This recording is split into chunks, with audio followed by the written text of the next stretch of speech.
welcome to SITA 6, where you will find 6 men ready to tell it like it is.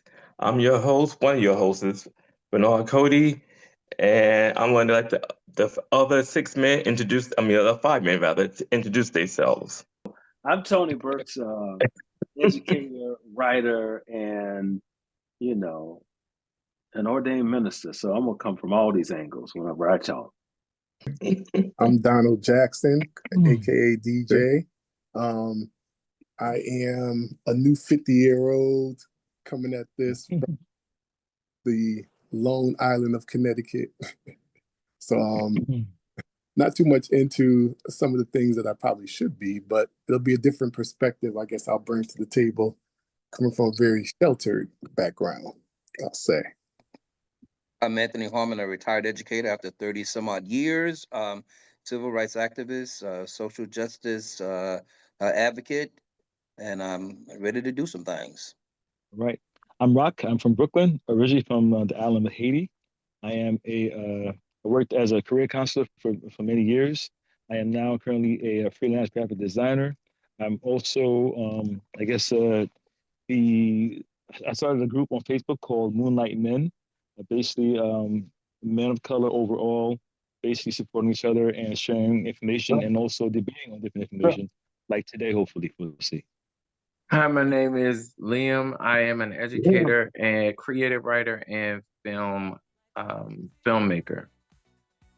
The podcast SITA, the word SITA means number 6 in Swahili.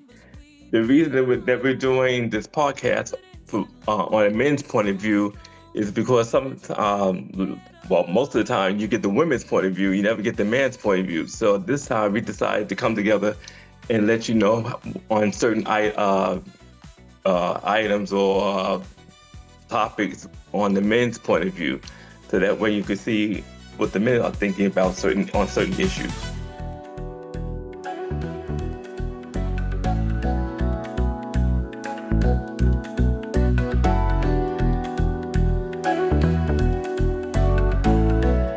So our first topic is going to be on mental health.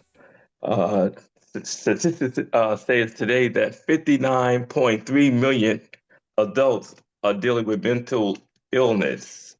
The number one mental illness is depression. I'll let the men start, and then I'll come back with my comments on mental illness.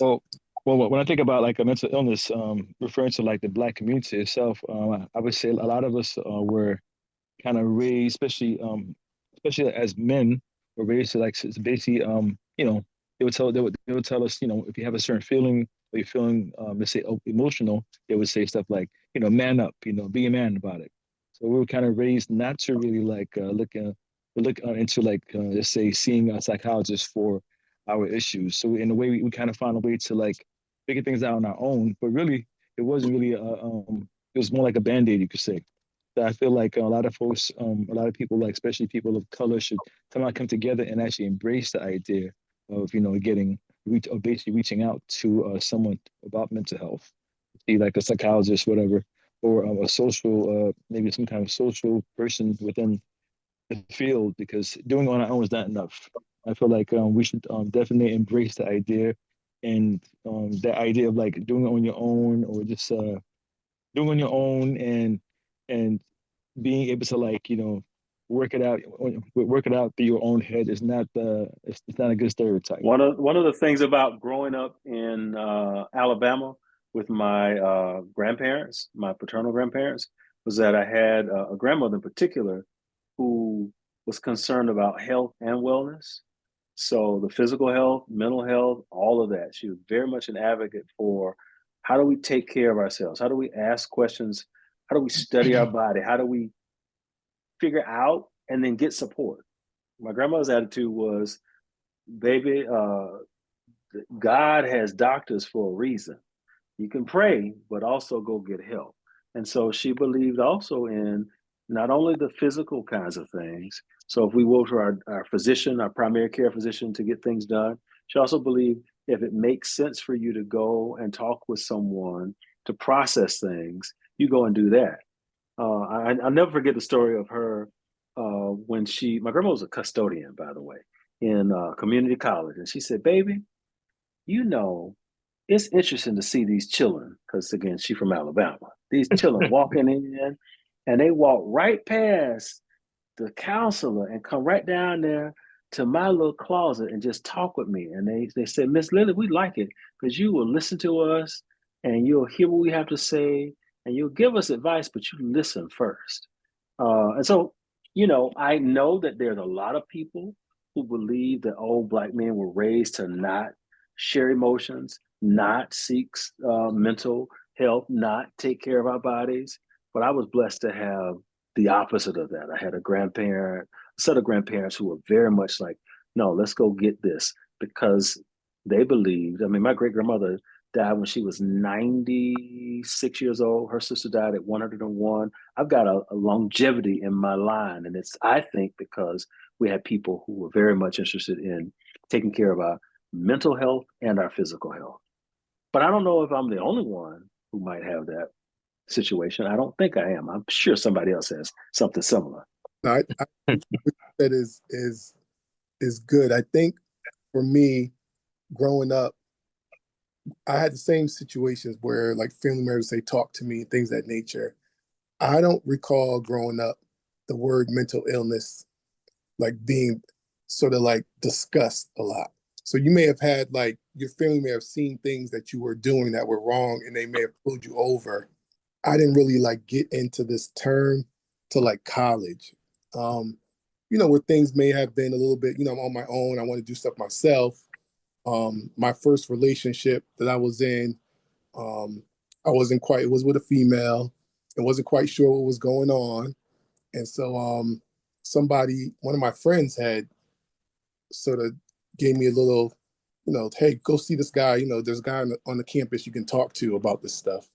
I don't think it was till then I kind of like made the connection. But I guess the number that Bernard was saying, I guess to me that kind of resonates because I think a lot of people probably are not even aware that they have problems. You know what I'm saying? It kind of, just being aware. But yeah, just interesting how this thing has taken off. In my view, I know it's always been here, but I know for me, growing up in foster care, I was forced into therapy. Like they made me go. I can't even remember how old I was when I started seeing a therapist, and I've seen many therapists throughout the years. I am currently seeing a therapist because it's something that um, I think is needed as I've gone through it. So I didn't really have a choice in the matter as far as like starting at a young age, but it's definitely have been helpful. And I mean, granted, as you go through, you don't realize, you just know that you feel certain ways. You don't know what it is, especially when I was much younger. I didn't know what it was that I was actually feeling. And you find out like, oh wow, I was depressed, or you know, I have anxiety or whatever as you're going through. I think that we tend to like there's this stereotype about seeing a therapist or a doctor or whatever the case may be, but in essence, it's very healthy because of those individuals that don't. It can become very toxic for the individual if they don't seek it, right? Yeah. Yeah. So I personally feel like it is definitely every Black individual. We all go through something. We all have some sort of trauma in our lives. We've all experienced something that it's like, and it's good to have someone to talk to.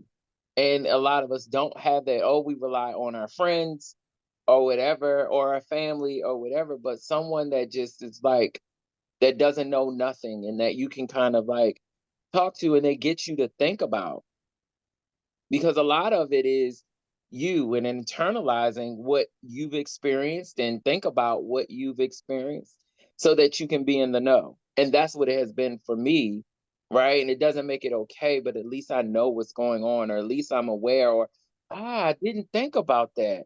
They get you to see things differently. That's been my experience with therapy, and it has helped. And I deal with mental illness, and I have, it was through therapy that has changed my trajectory in that, and I truly am grateful for it. So I'd just like to add, I think and I've heard it in the comments in terms of mental illness. I think we need to rephrase that and just say mental health. I think if we can put a more positive spin on on this whole issue of mental well-being, I think it's more acceptable, more palatable. I think growing up in terms of the Black community and stuff, we talked about mental health, and if there was someone that was a little bit off or whatever, my Tony, I grew up in West Virginia, and it was Uncle Bobo. Uncle Bobo might have been a little touched, or that's what they would say, right? Yes, yes. But I think, DJ, to your point, the more and more that we're in this 2000, this millennial age, more and more people are talking about mental health, right? Not only to the point where it's illness, but mental health, just your mental well-being, right? Having that source that you can go to, that person that you can talk to in a really non-judgmental way, about your problems, issues, or your happiness or lack thereof. I think there are professionals that are out there, and I think particularly in the Black community, and then Black men on top of that. You were taught to, like, as someone said, Rock. I think you said, "Man up, walk it off." Is another phrase that I heard.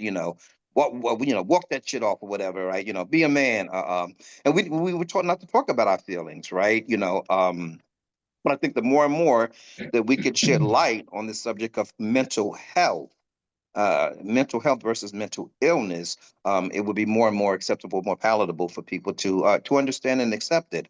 I think there have been many challenges, like of late, that have forced more and more conversations about mental health. We're all getting through. Just past COVID. COVID forced a lot of people into isolation. Isolation brought about depression and a whole bunch of other things that happened. So I think if we could, phrase this in terms of like mental health or mental well-being, I think would add more to the conversation.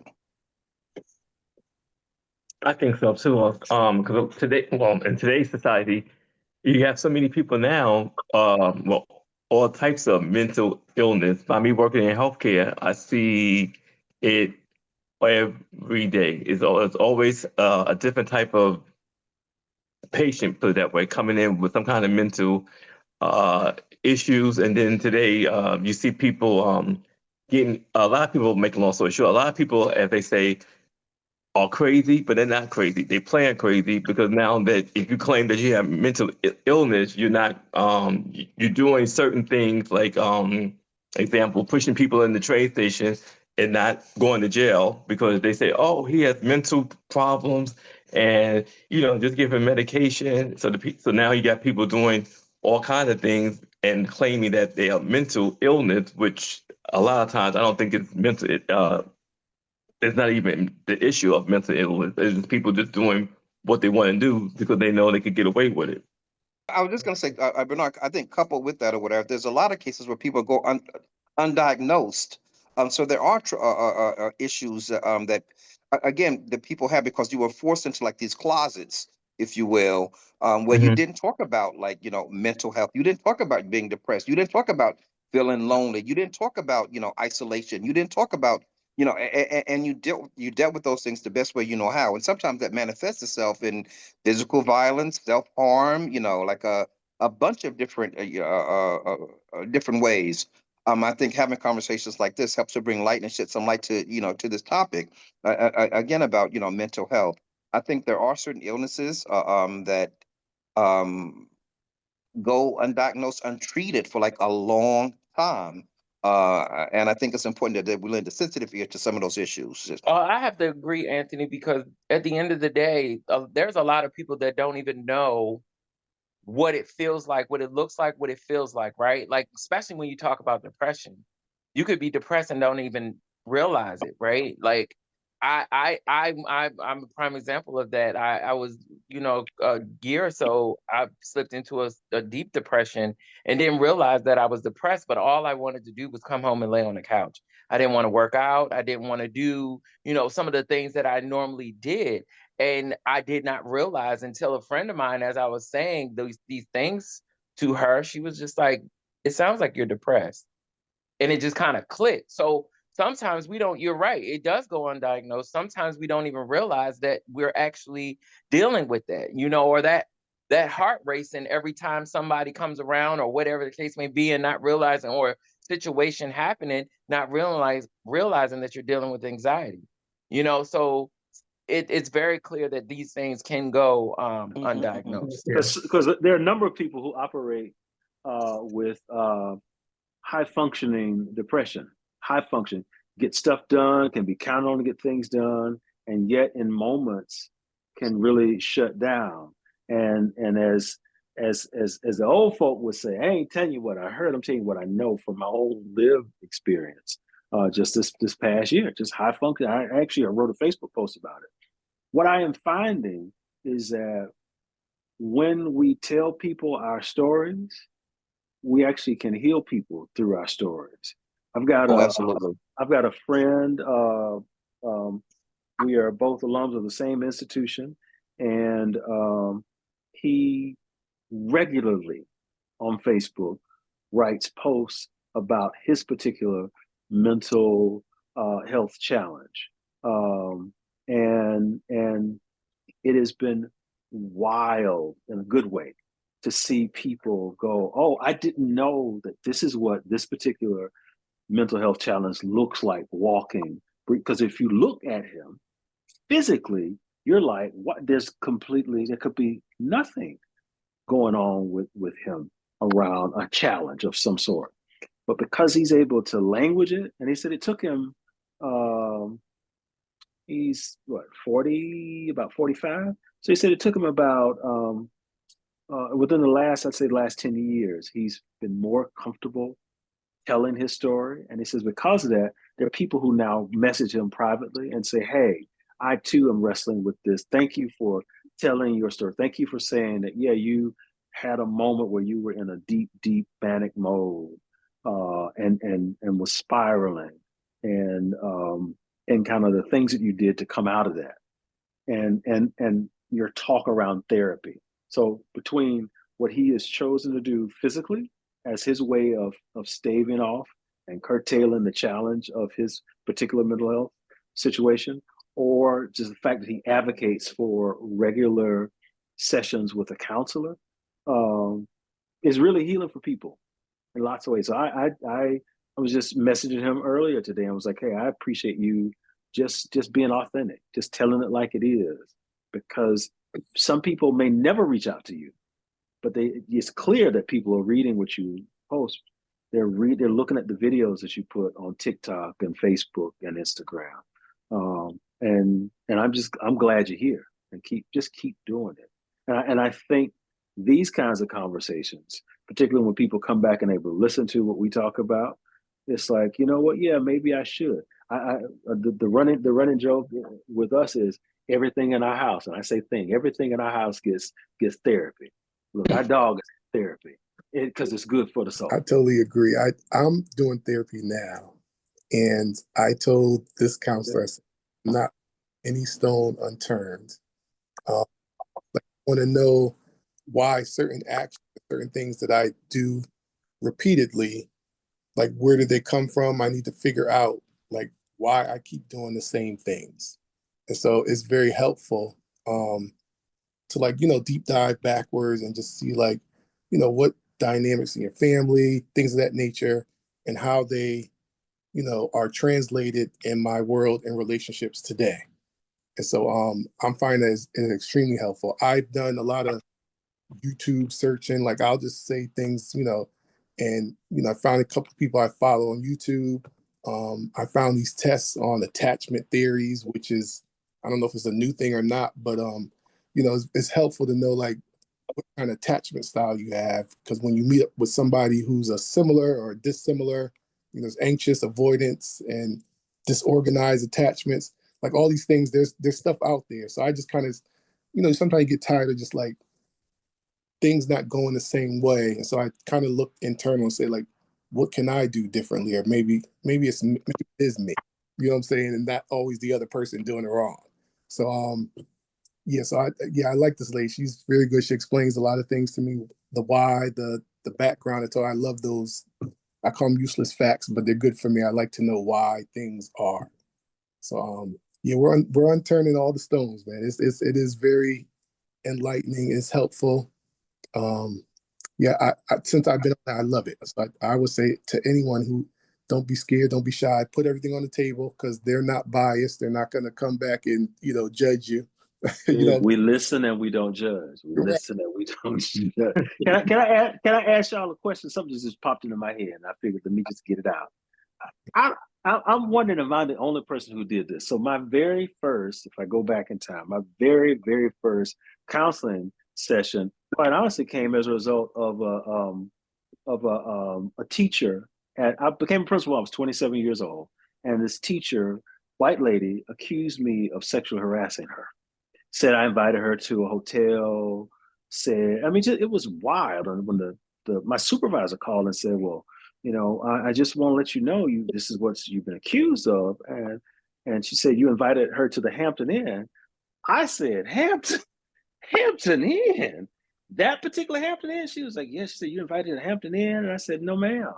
Now, if she said Lowe's Vanderbilt, you might have had a case on your hands. And I chuckled, and she looked at me and was like, no, this is serious. I was like, you're kidding. Like, really? This person is accusing me of sexual harassment? So my first counseling session came as a result of that situation. And so there I was sitting with the counselor, kind of like processing like all of the stuff surrounding this allegation. And because I didn't know how any of that would be handled. I didn't know what people would say.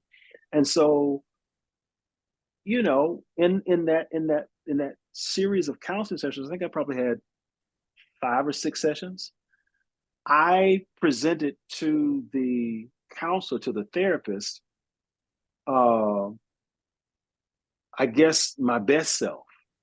I gave them, this is the side they're going to see, and I'm not going to get to like how impactful that allegation was to me as a Black man, as a gay Black man, because I wasn't out. And so I gave him my representative, and that's what. And so I wonder how many of us in our first few times with counselors, if any of us did, like if any of you all did what I did, which is, yes, I'm gonna let the representative be there. My grandma would say it this way about going to the doctor. She said, baby, don't go to no doctor. Don't waste all that money going there when you got a heart problem, but you telling them that you got something going on with your big toe. Because they're going to spend all this time looking at your big toe and completely miss your heart.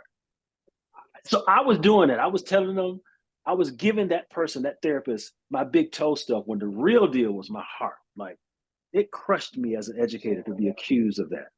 Mm-hmm. So am I the only person who's been to, kind of went through that situation where you put your best self out there and not the real deal? I know for me, I've never, just thinking back, I'm a very expressive person, right? So I never did that. Like, I always let it out. I just I just let it all out. Whatever I was feeling, whatever I was going through, here it is, And I would specifically remember, being out in the streets, and I remember stealing my whole back to school shopping. I stole the whole wardrobe. Like, it's funny now because it's just like, but I had got caught eventually, and going to therapy for that. And it's like, well, why? And all of the things, I was very expressive, right? And what the reasons were and how I felt and all of the things. And like, so I never had the opportunity, or I never did that. I never gave my best self. I am who I am. That's what it's always been for me. And that's been helpful for me. Yeah. No, it's great to get there. Yeah. It was great for me to get there quickly. Yeah. You couldn't fix it. I was like you, Tony. It took me, so it was a free session. I was in college, but it took me a semester talking to this guy like every 2 weeks. It wasn't until the second semester where he asked one question and it came out. And I was kind of ready. At that point, I was ready. I think it was a trust thing for me because I had never been to somebody. My fear was he was going to judge me. He was a black guy, older black guy. And so it was me kind of coming out.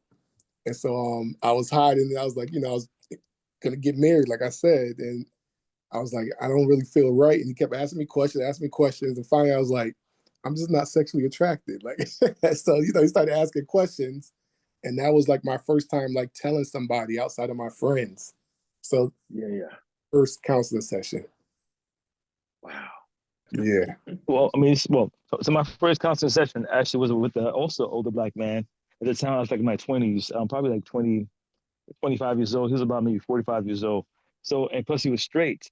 So I kept thinking like, he seemed like a nice guy. He seemed like he means well, but I just could not tell him about, all my, let's say, experiences with being gay and with being with men.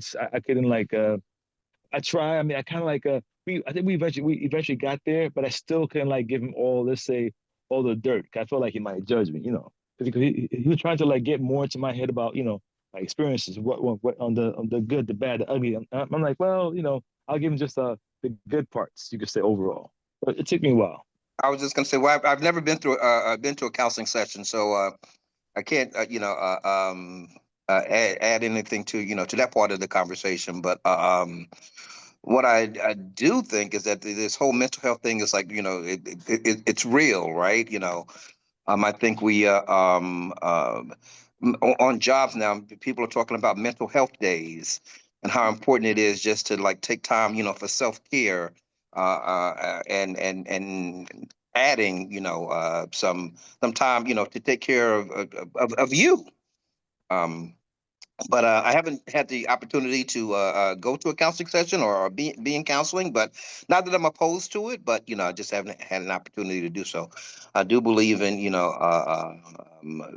mental health and the importance of it, though. I went I went to counseling late. Well, I mean late. I didn't not really counseling. Well, yeah, you could say counseling during COVID. Because I had shut down during COVID because I didn't know what was going on. I didn't. I just kept seeing every day I go to work, bags of people, like garbage bags of people in the bag because they couldn't. The funeral homes was too crowded, so they had they had like maybe like 15 ice trucks and just putting bodies in there. And I was like just going through a depression, like what is going on with the world? And then when I couldn't see my family, especially my parents, I just like shut down. And my partner was saying that well, you need to go see somebody because you're about to have a nervous breakdown. And that's where I was going towards because the world was going crazy. I couldn't see anybody. I recall going to the eye doctor. My eye doctor was in Times Square, and I just happened to turn around and I looked, and I'm like, I'm the only one in Times Square. I'm like, I felt like I was in the Twilight Zone. Like, where's everybody? I was just like freaking out. You know what I mean? Yeah. Tony, I like what you said before about people's testimony and how people can be healed. There's power in words, and so when we hear and we know better, we can do better. So Right. hopefully through opportunities like this where people can hear about mental health and it's okay to talk about it, somebody will be healed or through this process or will seek healing, through this process and through hearing. It's okay to seek help. It's okay to go to counseling. It's okay to take a mental health day. It's okay to focus on self-care. Because Bernard, as you're saying, like I think a lot of people during COVID, as an educator, a public school educator, I'm concerned about all the babies or whatever that spent 2 years, like, at home. They weren't socializing. A child in kindergarten, right? The first time they came to school was like second grade, right?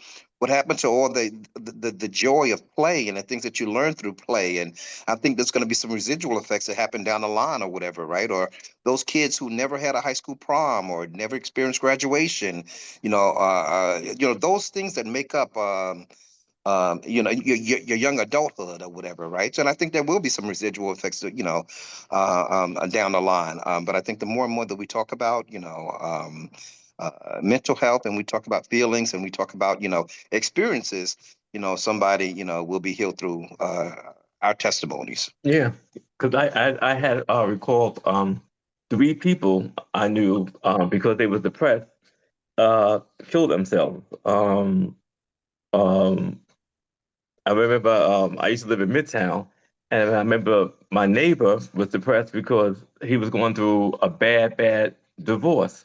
And I remember one morning I'm getting up, going to work, and it was a hot summer day, and I opened the window. I mean, opened the window and opened the shade, and I just happened to look, and I lived on the 10th floor, and I just happened to look, and I see him on a ledge, and he jumped off and killed himself.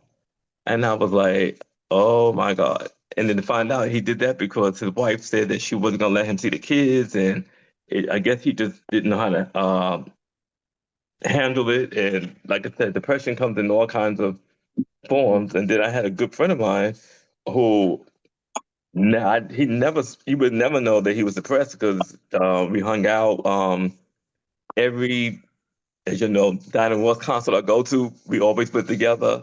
And then we spoke on the phone, and then the next day I get a call that he died. I'm like, well, what happened? And his mother said they found all these pills that he took to go to sleep because he was depressed. So it comes all like, if people don't sit there and talk with somebody, you never know because you could be just talking, just like us talking. One of us could be going through depression, but we would never know because we don't talk about it to each other. But one of the things about this is we are helping to, I think, in some ways, change the narrative, move the needle. And so whoever listens to this will be able to, whatever platform you are checking this out on, you'll be able to see a list of resources that you can tap into to support you, whether you're dealing with the possibility of suicide, or you're working through depression, or you're dealing with anxiety. You'll be able to tap into the resources that are attached to this podcast to help out. And if nothing else, just talk with someone. That's the key thing. Whether that person is look, and nothing wrong with talking with friends, but you also have to know as a friend when to say to somebody, look, this is above me now. Let me connect you with a professional, somebody who can handle this. One of the best. I was working with an organization here locally, and I'm in Atlanta, and this person was receiving an award from the organization. My business happened to sponsor the awards. And this person was describing a moment when she was at the lowest point of her life. And she said that she went to her pastor, and she said to her pastor, she described all the things she was going through, all the things she was thinking about doing to herself. And the pastor said to her, I'm going to pray with you. And of course, that's what happens in a lot of Black churches. You go in and they're going to lay that good word on you and pray, and the mother's going to come in with the cloths on the head, and somebody has some oil. Nothing wrong with any of that. But what was the difference maker was this pastor says, so now look, I'm going to pray with you. And we are going to connect you with a counselor, with a therapist. And that person is, when she accepted her award, she told that story. And she said, and I want to thank my pastor, the Reverend Dr. Raphael Warnock, Senator Warnock. Wow. The part of the reason why I'm still alive is because this man said, I have no problem praying with you. We can bring faith. As an ordained minister, I've gone through 9 hours of pastoral care and counseling. So I know about the signs, but then also from my background as an educator, I know all these different signs. I can see when someone is wrestling with bipolar disorder. I can see what's schizophrenia. My doctorate is not in medicine, so I can't diagnose any of those things, but I've lived enough and worked with enough to have a sense of it. The ordained minister of me says, again, this is above me now. So let me pass you on to somebody who's got they're a psychiatrist, they're a psychologist, they are licensed social worker, they're clinical psychologists, people who are equipped to take it to the next level. And it's okay to say, I hear you, I'm gonna pray with you, and I'm gonna pass you on to somebody who's equipped. I think some ministers are reluctant to do that, and they see it as a sign of weakness. No, it's actually a sign of strength. It's back to what my grandmama said years ago when I was a child, and that is that God blessed us with all these different people with all these different skills. Use us as the hands and feet of God. So use that therapist. That's what they're there for. That's why God created therapists. Go and use them. I must say, going back to what Anthony said earlier, sorry, Bernard said earlier about his friend that he lost. I think I lost at least two friends of mine. Like, they were like, I guess they were like happy-go-lucky. It seemed like they were like okay overall. It seemed like they had the world, in their hand overall. So the last thing I was thinking about, this person needed my help with something, But I do recall like before they had committed suicide, they were either okay. Actually, sorry. One person committed suicide. One person committed suicide. The other person actually died. So before both people actually died, they seemed to be different and a little bit indifferent, you could say. So I recall like the communication was kind of off. They were kind of like a little negative. So I was like, you know what? Okay, this person is going through something, whatever that is. I'm going to take a step back and leave them alone. Like not try to like because it seemed like when I speak to them, it was always like a little debate or a little argument. I'm like, okay, well, I don't know what's going on, but I'm going to step back. I take a step back. But it's two different people, and they both end up dying at different times. So kind of find out one person was actually depressed. He was sick and depressed, and he was very private. So he kept things to himself, and he was kind of like afraid of being judged. And he did actually die on his own. He was actually in his own apartment for like about a good 3 weeks in his apartment, just dead. And the other person actually, you know, got rid of just committed suicide because they were going through some other stuff and that I had no idea about. But I saw like little signs of like not depression, but signs of like the person was just more like not in a good mood for a while. But I mean, I think now from the two experiences, I would say I would do something different. Of course, hindsight is always 2020, but it's not always easy for one to see those signs. But if you do see any kind of sign whatsoever, it's always best to like maybe ask the right questions or like maybe guide them to somebody or something. But do something, I guess, overall. Yeah, and for resources, so I know my employer and a lot of employers have an EAP program. Yes. And some people, yeah, you can always ask and see, they give you like, we get 8 free sessions a year. So like a lot of people, sometimes I didn't really find it out until later on in my job career, but there's resources that are out there. And like you said, we'll have links so people can check some things out. And I know it could be more depression with that people who got burnt out in LA. I'm sure that a lot of people is now more depressed than anything. You talk about trauma-informed care. Whoever is going to be working with the children, we're working with anybody from there, even those of us who aren't physically there. I watched. I did some writing for a show, and one of the actors from the show lost his home. And while I didn't know him, the fact that he was in the show that I wrote curriculum for, I had a moment 2 nights ago where I'm like, I look up and tears just coming down. It's like I don't even know this man, but when we're at our best, we can empathize with people and understand. So I felt his pain of losing everything, and then for him to turn and say, but I can't let this. Basically, he said, I can't let this tear me down. It hurts. It hurts to lose everything.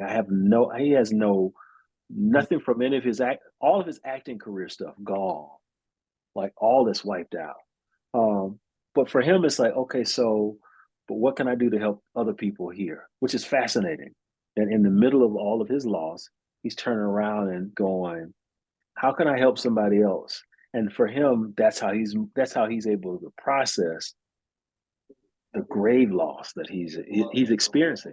I think a lot of people are going to be in the daze for a period of time. Right. I mean, think about any of us. We've lost our keys or lost our wallet, lost our best one, lose your cell phone, and we go crazy. Right. And to think of people who lost everything. Yeah. And some of those people, their families live there. So we can always, like I was the same as you, Tony. I was looking if something happened here, I can always go home to Connecticut. I got family in other places. Some of those people, their family lived in the same neighborhood. Like Right. like they were all there. Like there's nowhere else to go back to. Right. Yeah.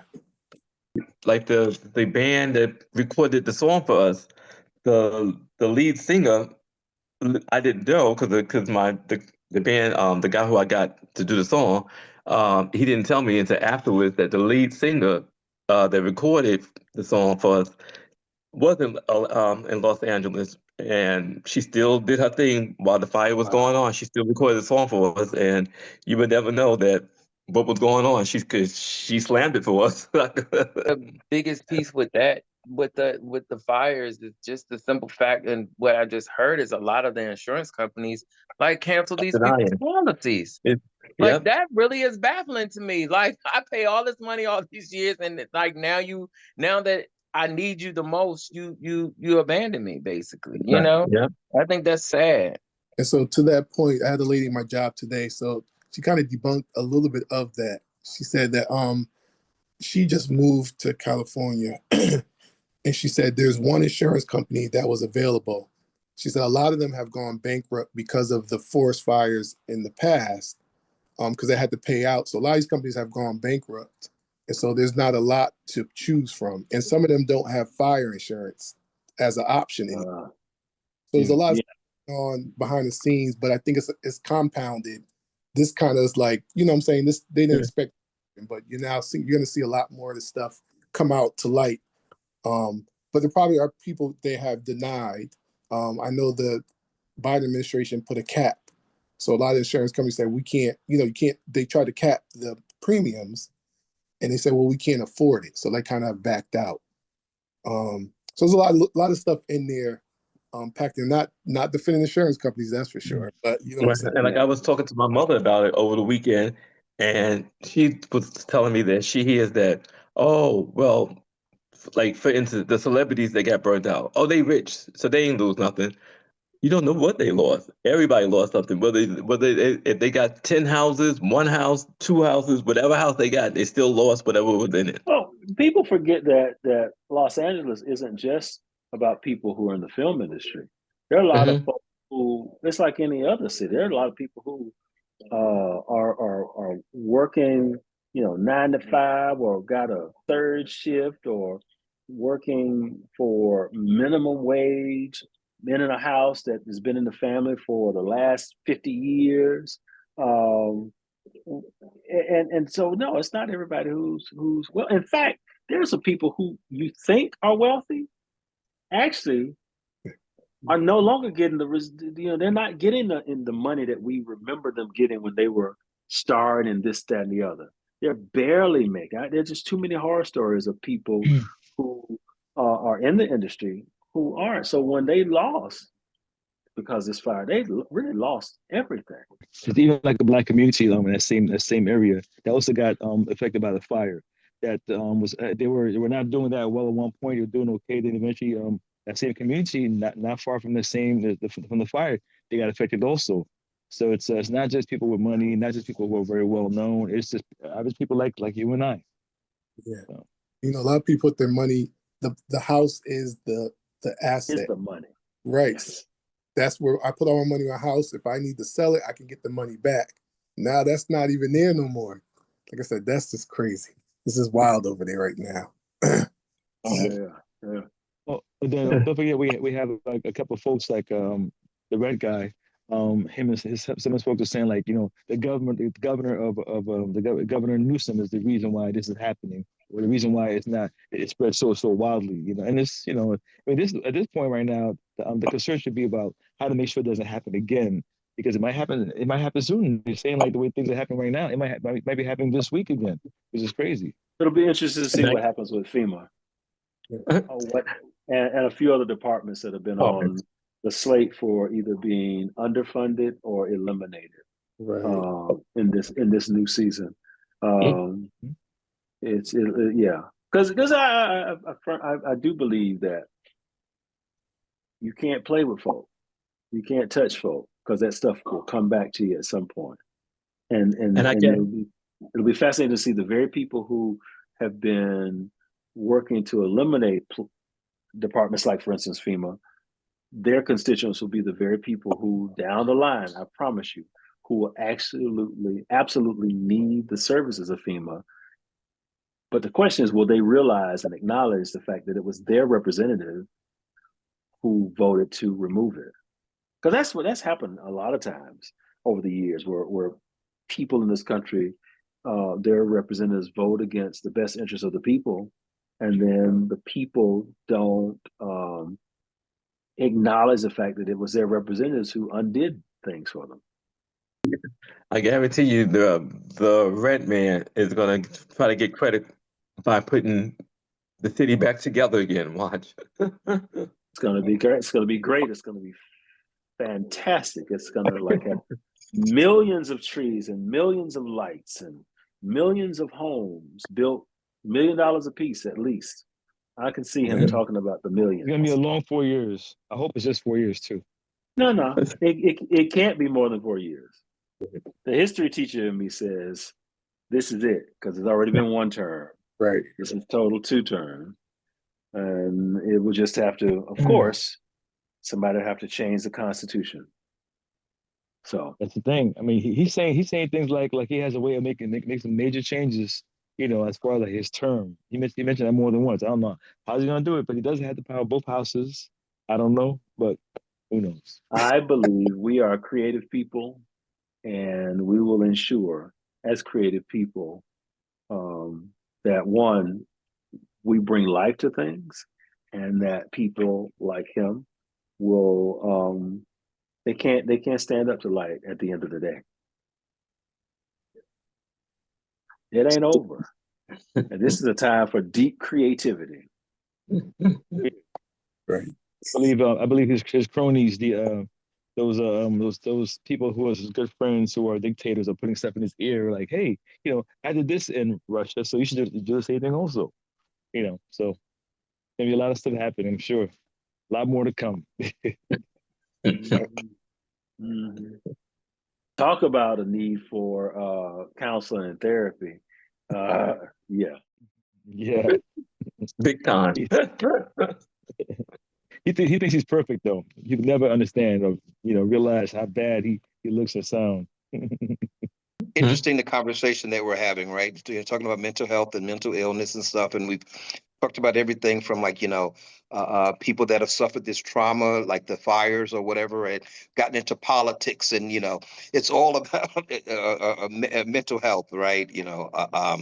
I can remember a conversation that I had with someone who that was scared, what all this talk about eggs being $13 a dozen and all of this other stuff, $16 for a dozen of eggs. I haven't seen it yet. Even at Whole Foods, I don't think it's $13, a dozen. Are they going up? Yeah, but are they $13, $16 a dozen or whatever? I don't know. I haven't seen it.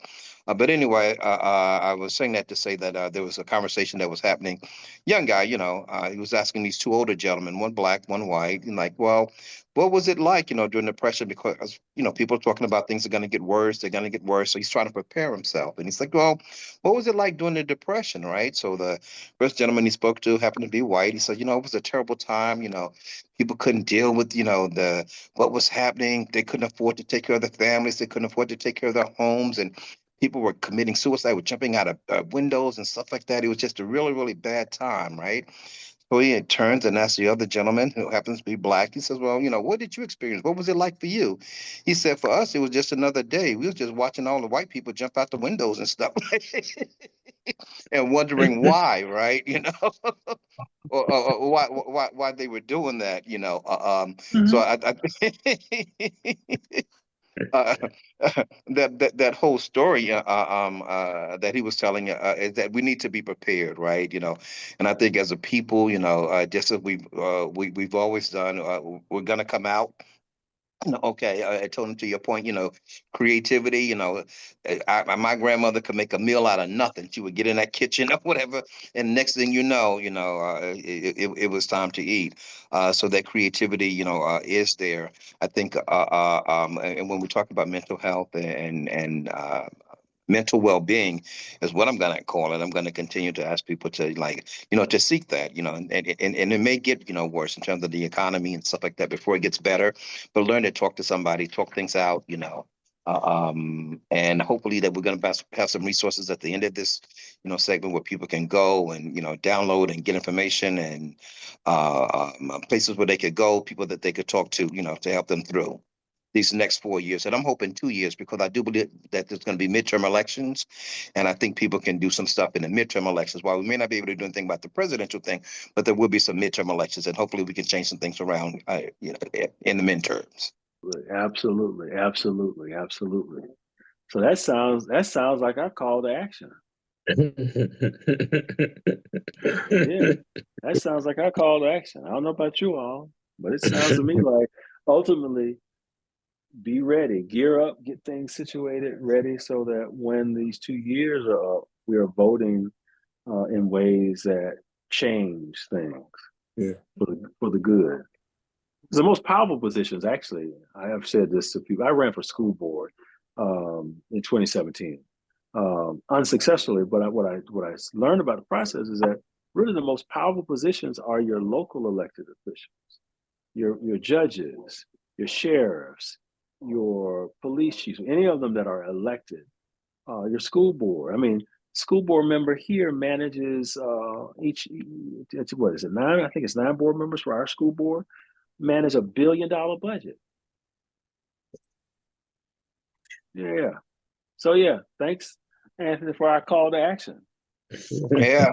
Get out, get folks situated, and vote. Yeah, and I say put on the whole armor, right? I think the Bible talks about the helmet of salvation and the breastplate or whatever. I'm also going to say the mental health to deal with it all. Yes. Yes, yes, yes. Yes, yes. Yes, yes. I thank each and every one of you for coming on, and looking forward to our next session. That's coming up soon. Let's continue to pray for the families and friends that we have in LA. And thanks to the band who did the music, the fans, the people, they'll hear it when we put it all together. And I thank each and every one of you, sending love and peace. 6 voices here to let you know life is sweet in the highs and lows. Tune and feel the rhythm flow.